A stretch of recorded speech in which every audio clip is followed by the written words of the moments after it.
Hello viewers, welcome to compete IQ, your gateway to exam success. आज हम करेंगे top 25 GK GS MCQ PYQ practice set, जिसमें हमने most repeated previous year questions को include किया है।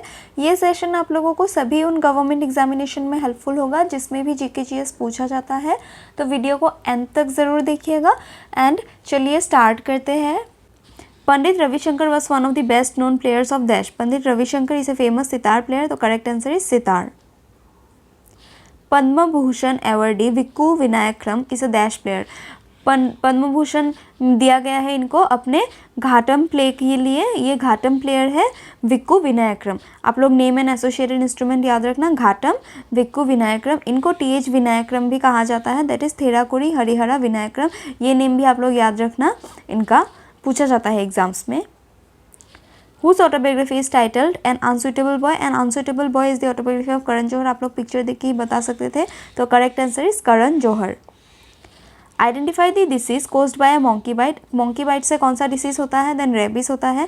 देखिए, जब सलाइवा ट्रांसमिट होता है किसी एक ऑर्गेनिज्म से दूसरे ऑर्गेनिज्म में, जिस वजह से जो बीमारी होता है वो होता है रेबिस। कैट, डॉग, मंकी, इन सब के बाइटिंग से रेबिस हो सकता है, जिस वजह से ब्रेन इन्फ्लेमेशन होगा एंड डेथ भी हो जाता है लोगों का। तो बहुत ही डेंजरस बीमारी है, तो आप लोग किसी भी दूसरे ऑर्गेनिज्म के बाइटिंग से दूर रहिएगा। करेक्ट आंसर इस क्वेश्चन का है rabies. Ustad Zakir Hussain is the son of Dash, an Indian tabla player। Ustad Zakir Hussain is the son of Ustad Allah Rakha। Both of them are tabla players। आप लोग इन दोनों का name and associated instrument जरूर याद रखना। Correct answer Ustad Alla Rakha. Malaria is a deadly disease caused by parasites that are transmitted to people through the bite of dash. Malaria किसके काटने से होता है? देन एनोफिलस मॉस्किटो के काटने से मलेरिया होता है। बट एडिस मॉस्किटो के काटने से क्या होता है? देन डेंगू होता है। डेंगू एंड मलेरिया के मॉस्किटोज डिफरेंट है, आप लोग याद रखना। Aedes mosquito dengue, Anopheles mosquito malaria. Correct answer इस क्वेश्चन का है Anopheles mosquito. Death Valley is a desert valley in the dash. Death Valley कहाँ पे लोकेटेड है? Then Death Valley is located in Mojave Desert of California, USA में located है Death Valley. And अगर ज़्यादा इन डेप्थ में पूछे, then California के मोजेव डिसर्ट में लोकेटेड है। ये सबसे हॉटेस्ट एंड ड्राइएस्ट प्लेस है पूरे वर्ल्ड में। एंड एयर टेम्परेचर इसका कितना होता है? देन 134 डिग्री फ़ारेनहाइट होता है, हाईएस्ट एयर टेम्परेचर होता है। ये दोनों पॉइंट्स आप लोग याद रखना, पूछा जाता है। Lakshmi Shankar was a Hindustani classical vocalist of the Desh घराना। लक्ष्मी शंकर belongs to पटियाला घराना, तो करेक्ट आंसर इज पटियाला घराना of Hindustani classical vocalist Lakshmi Shankar. Who among the following Indian classical musician was known as the Queen of thumri? किनको क्वीन ऑफ ठुमरी के नाम से जाना जाता है? Then Girija Devi is known as the queen of thumri. She is an Indian classical musician. Correct answer Girija Devi. And इनको पद्म विभूषण इन year 2016 दिया गया है। ये भी आजकल क्वेश्चन पैटर्न चेंज होने की वजह से अवार्ड्स पूछे जाते हैं, इंपॉर्टेंट, आप लोग याद रखना। Who among the following is the author of the book Narcopolis? Narcopolis के ऑथर कौन है? Then correct answer is Jeet Thayil is the author of Narcopolis. इनके कुछ और इंपॉर्टेंट बुक्स देख लेते हैं, like the book of chocolate saints, name of the woman, law, this errors are correct etcetera. ये सभी पूछा जाता है, आप लोग याद रखना। जीत थेल का इंपॉर्टेंट बुक नार्कोपैलिस, ये ज़्यादा पूछा जाता है, इसका नेम आप लोग ज़रूर याद रखना। The first linguistic state in India got established in the year 1953। 1953 में एस्टेब्लिश हुआ था। Andhra Pradesh was the first linguistic state, first state to be formed on the basis of a language, तो correct answer is 1953। And first state मैंने already बोल दिया, आंध्र प्रदेश कब form हुआ था? October 1, 1953 on the basis of language, bifurcated from Tamil Nadu. Tamil Nadu से अलग करके आंध्र प्रदेश को बनाया गया था लैंग्वेज के बेसिस पे। The Ellora Ajanta dance festival is held in the month of dash. Ellora Ajanta dance festival कब हेल्ड किया जाता है? It is held in the month of January, तो correct answer is January.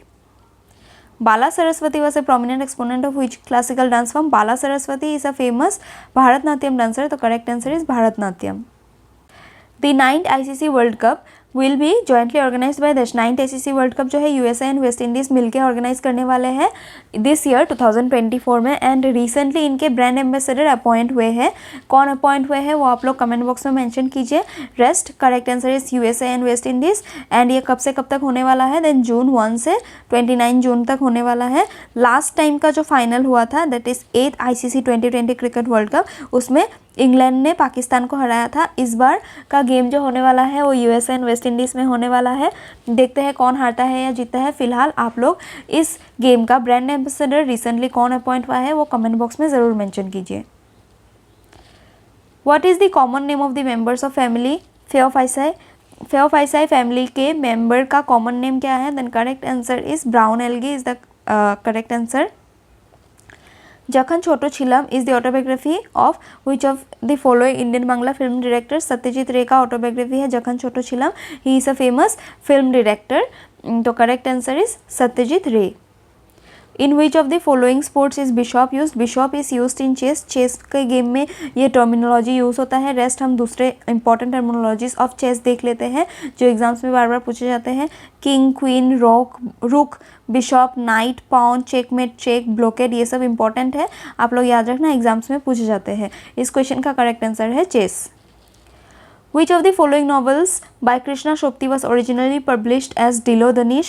Dilodanish Krishna Sobti का कौन सा ओरिजिनल नॉवल है? Then correct answer is the heart has its reason. ये ओरिजिनली पब्लिश किया गया था as Dilodanish by Krishna Sobti. The heart has its reasons. Which water body is world third largest ocean? World का third largest ocean है Indian Ocean. इनका area आप लोग याद रखना 70,560,000 kilometre square earth surface area cover करता है। इंडियन ओशन थर्ड लार्जेस्ट है पूरे वर्ल्ड में। फर्स्ट है पैसिफिक ओशन जिसका ट्राइंगल शेप है। सेकंड लार्जेस्ट है अटलांटिक ओशन जिसका एस शेप है। सबसे स्मॉलेस्ट है Southern Ocean and fourth largest कौन सा है? Then Arctic Ocean. ये सभी पॉइंट्स आप लोग याद रखना, पूछा जाता है। इस क्वेश्चन का करेक्ट आंसर है Indian ocean. Which disease in adults means soft bones? Soft bones deficiency of vitamin D की वजह से जो होता है वो होता है रिकेट्स। रिकेट्स को क्या कहा जाता है और एक नाम से? Then osteomalacia is also known as rickets. इसके वजह से बोन्स जो होते हैं सॉफ्ट हो जाते हैं एंड ये किसके डेफिशिएंसी से होता है? देन विटामिन डी के डेफिशिएंसी से होता है। तो करेक्ट आंसर इज ऑस्टियोमेलेशिया।